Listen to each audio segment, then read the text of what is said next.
Quando o oxigênio é tóxico para um ser vivo, nós fazemos um processo chamado de fermentação.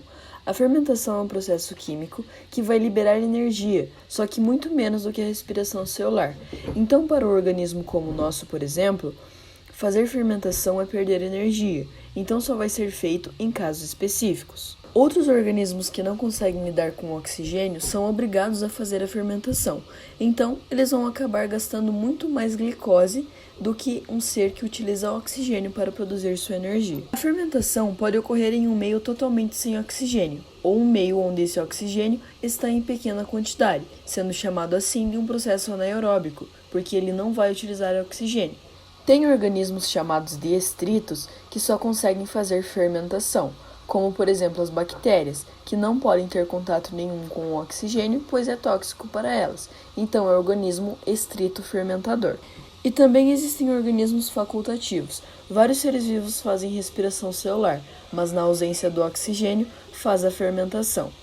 Os nossos músculos, por exemplo, fazem isso. Quando estamos na academia malhando e paramos de respirar, começamos a fazer a quebra da glicose e para continuar o processo metabólico sem oxigênio, fazemos um tipo de fermentação.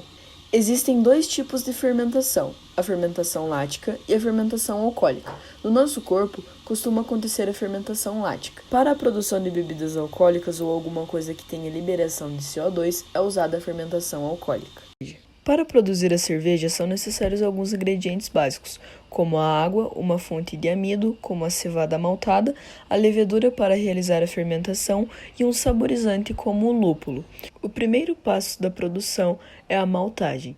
Nesse processo, a cevada é colocada em tanques com água para que se inicie a germinação.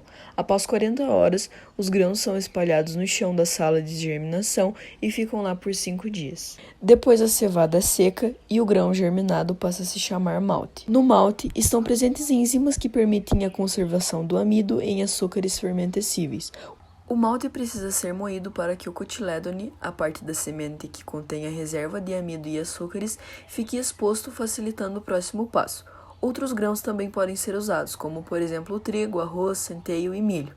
Recentemente, algumas cervejas sem glúten têm sido produzidas a partir do sorgo. A próxima etapa é a brasagem. Os grãos são adicionados a uma adorna junto com água quente. Nessa etapa, o amido dos grãos é convertido em maltose por meio do cozimento.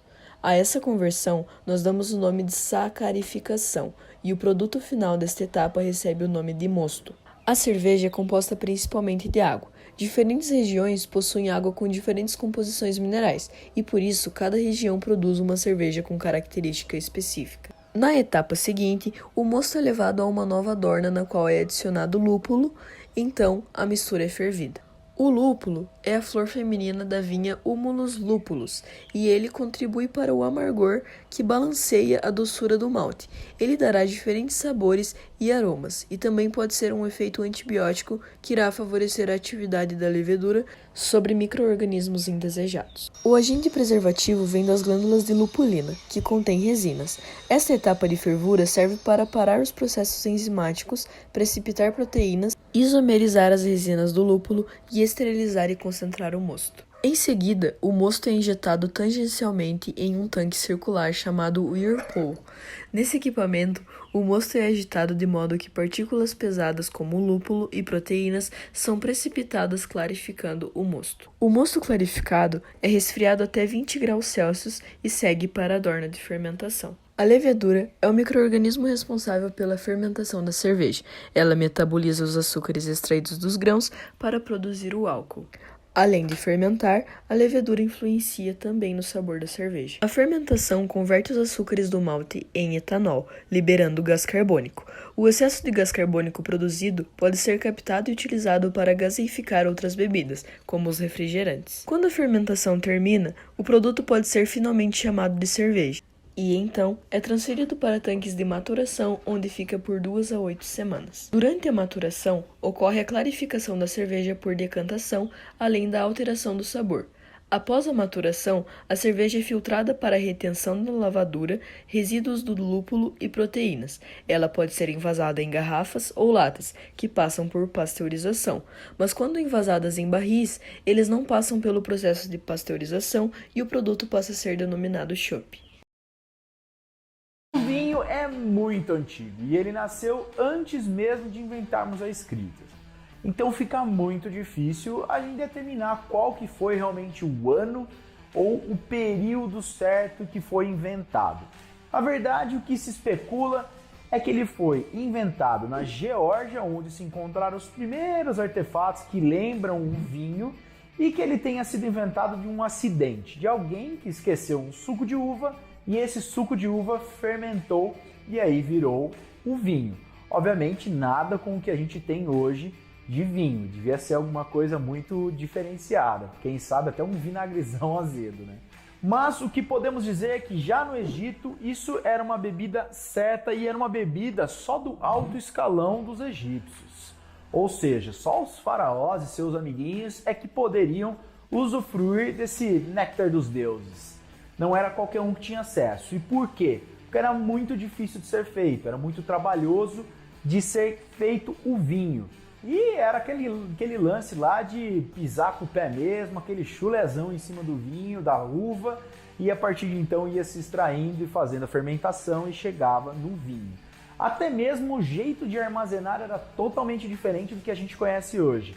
O armazenamento era feito em ânforas, uma espécie aí de barril de cerâmica, que perdurou até os anos 200 depois de Cristo, que foi quando inventaram aí sim os barris de madeira como a gente conhece hoje em dia.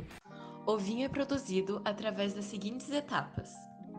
Primeiramente ocorre a colheita das uvas. As uvas coletadas são diferentes das compradas no supermercado. Elas são mais doces, menores e têm a casca mais grossa.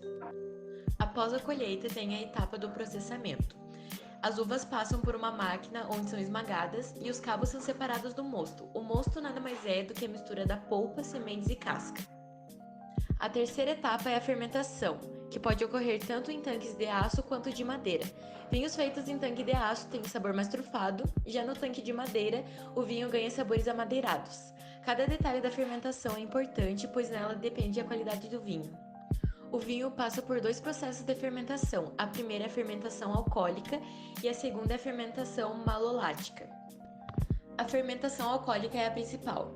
Consiste na ação de leveduras que transformam o açúcar presente no mosto em álcool etílico, usado em bebidas alcoólicas, perfumaria e produtos de limpeza, e também em gás carbônico.